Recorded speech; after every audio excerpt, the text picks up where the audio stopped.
have things like that, and to, I mean, people, rich people, pay an enormous amount of money to make themselves a home in which they will get a 16th century statue from a Spanish monastery or something like that. Now they'll have this thing there, which would be beautiful. You see, this is fantastic. They have this wonderful statue from the 16th century, and here we've got all these hymns from the 6th century, and it doesn't cost anybody any money at all.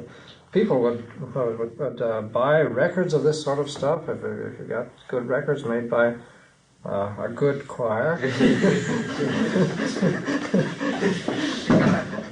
Some Solam or someplace like that. So just realize, I mean, value your opportunities. And then now today is a big feast day, in case you don't know. Unfortunately, we don't have it here, but it's the feast of the Solemnity of St. Benedict in the Benedictine order, because they have a solemnity of St. Benedict just as they have a solemnity of St. Joseph, because St. Benedict comes in Lent. And so then St. Joseph comes in Lent, so one reason why they had a solemnity of St. Joseph, so they could really have a great feast outside of Lent, and St. Benedict the same way. Would you repeat just the very last part of what you said at Mass? I mean... Oh, what I said at the beginning before Mass? Yeah, the very last part I didn't get. Propter or something. Propter solemnitatem translationis eius odie, or something like that. Oh, that's just in other words it was referring to. Yeah, referring because to of the... Yeah, because of the feast. Said I was saying about Mass of St. Benedict on account of it's a big feast. I gotta know so I could find it, but I didn't hear it. Well, you heard the Sancti Benedicti anyway.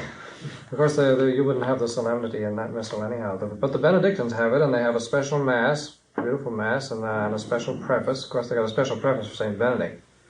And that goes all the year around for a votive Mass and so forth. So it's fine. So, therefore, it being a solemnity of St. Benedict, and since we haven't done any stuff on the rule for a long time, we better get back to the rule now. And take a little bit on one of the most important and central sections of the rule. And let's discuss the 7th chapter of the rule. What's the 7th chapter of the rule? What's that about, Brother Matthias? Degrees of humility. That's a very important chapter, the 7th chapter.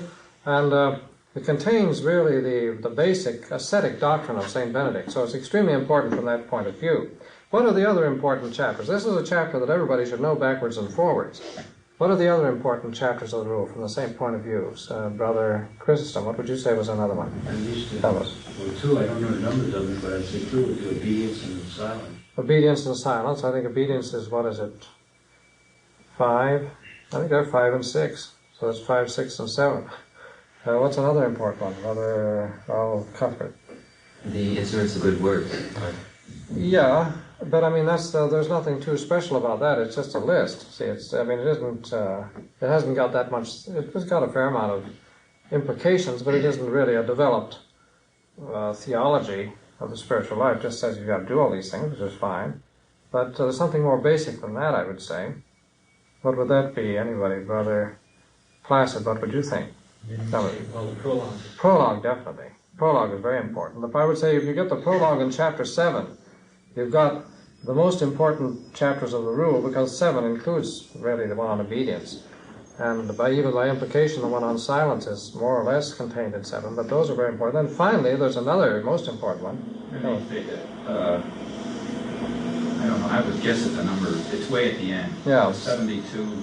The good zeal? Yeah, whatever. Yeah, that's, I forget, I can't remember most of the time whether it's 74 or 75. I think it's 75. Well, I get confused by Reverend Father saying that these things that were added Yeah. It's anyway, I know it's in the back. Well, it's the next to last, 75 or 74. I forget how many chapters there are in the rule. Of course, I should know that. I don't think it makes an awful lot of difference to know how many chapters there are in the rule, provided that we know what they say.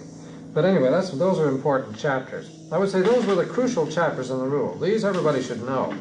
Don't mean to say you should know them by heart, although there's no harm in that. I remember once Dom Robert threw the whole novitiate into a rage by making us learn the prologue by heart. And we got very little cooperation.